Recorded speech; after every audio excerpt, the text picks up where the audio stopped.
প্রিয় ধর্মপ্রাণ মুসলমান ভাইয়ের আসসালামু আলাইকুম ওরহমতুল্লাহ বারাকাতুহু। আজকে আমরা জানব চক্ষু বন্ধ করে নামাজ আদায় করা জায়েজ আছে কি। হাদিস শরীফে বর্ণিত হয়েছে, লা সালাতা ইল্লা বিহুদ্রিল কালব, হুজুরে দিল ব্যতীত নামাজ শুদ্ধ হয় না। নামাজে দাঁড়িয়ে আল্লাহ ব্যতীত অন্য কিছুর চিন্তা মনে আসলে নামাজের দৈহিক পরিশ্রম ছাড়া অন্য কোনো উপকার নেই, বরং আল্লাহকে ছেড়ে অন্য চিন্তা করার ফলে তার অসন্তুষ্টি নাজিল হয়ে থাকে। আল্লাহ বলেন, ফাওয়াইলুল লিল মুসাল্লিনা আল্লাযিনা হুম আন সালাতিহিম সাহুন।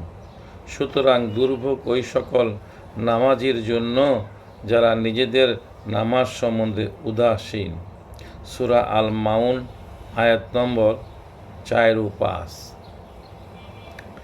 এ প্রসঙ্গে হযরত জাবের রাদিয়াল্লাহু তাআলা আনহু বর্ণিত হয়েছে, তিনি বলেন, আল্লাহ রাসূল সাল্লাল্লাহু আলাইহি ওয়াসাল্লাম এরশাদ করেন, কোনো ব্যক্তি যখন সালাতে আদায় দণ্ডায়মান হয় তখন মহান আল্লাহ, মহিমান্বিত আল্লাহ তার ওই বান্দার দিকে নিজের চেহারা মোবারক ফেরান।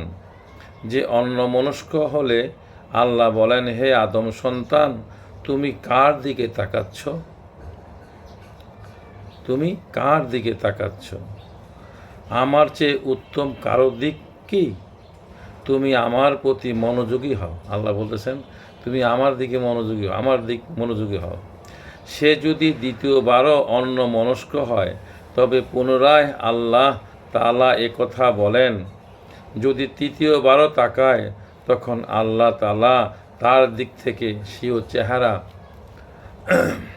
মোবারক ফিরিয়ে নেন। মুসনাদে বাজ্জারের সূত্রে তাফসিরে মাঝারি 10ম খণ্ড, পৃষ্ঠা নম্বর 185। সেই সাথে হযরত আনাস ইবনে মালিক রাদিয়াল্লাহু তাআলা হতে বর্ণিত হয়েছে, তিনি বলেন, আল্লাহ রাসূল সাল্লাল্লাহু আলাইহি ওয়াসাল্লাম ইরশাদ করেন, লোকদের কি হয়েছে যে তারা চোখ খুলে উপরের দিকে তাকিয়ে নামাজ আদায় করছে।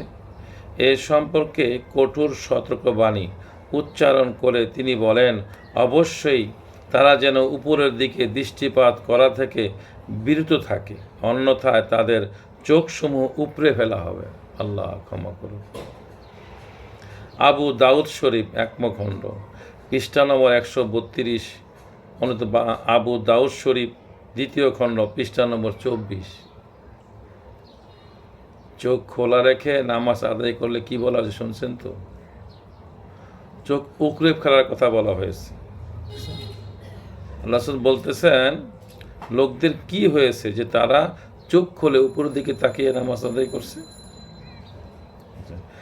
মারফতের সাধকগণ চিত্তের একাগ্রতা লাভের উদ্দেশ্যে জাহেরি চোখ বন্ধ করে নামাজ আদায় করেন। এর ফলে তাদের মনোযোগ জাহেরি কোনো বস্তুর প্রতি আকৃষ্ট হওয়া থেকে বিরত থাকে। চোখ বন্ধ অবস্থায় আল্লাহর প্রতি মনোযোগ গভীর হয়। হযরত আব্দুল্লাহ রাদিয়াল্লাহু তাআলা হতে বর্ণিত হয়েছে, তিনি বলেন, আমরা নামাজে মশগুল অবস্থায় সালাম দিতাম, তখন আমাদের বলা হলো, নিশ্চয় নামাজের মধ্যে ধ্যানমগ্নতা রয়েছে। সুনানে ইবনে মাজাহ। মানুষের যেমন জাহেরি চোখ আছে তেমনি তার বাতিনি চোখও আছে, যে চোখ দিয়ে সে স্বপ্নে দেখে। জাগ্রত অবস্থায় স্বপ্ন দেখা যায় না, অর্থাৎ জাহেরি চোখ বন্ধ না করা পর্যন্ত বাতিনি চোখ কার্যকর হয় না। সাধকগণ জাহেরি চোখ বন্ধ করে বাতিনি চোখে আপন কালবে আল্লাহর দিকে মনোনিবেশন করে নিজেকে অন্য সকল চিন্তা থেকে বিরত রেখে নামাজ আদায় করেন। আত্মিক উৎকর্ষ লাভকারী সাধক আপন কালবে আল্লাহর দর্শন লাভ করে থাকেন। তাদের সম্পর্কে আল্লাহ রাসূল ইরশাদ করেন, আসসালাতুল মেরাজুল মুমিনিন। অবশ্যই আমরা নামাজের মধ্যে আল্লাহর দর্শন লাভ করতে চাই। আসুন আমরা যখন নামাজে দাঁড়াবো তখন চোখটা বন্ধ করে বাম দিকে কালবের দিকে চোখটা, অন্তরের চোখটা খুলে দেব আল্লাহর দিকে।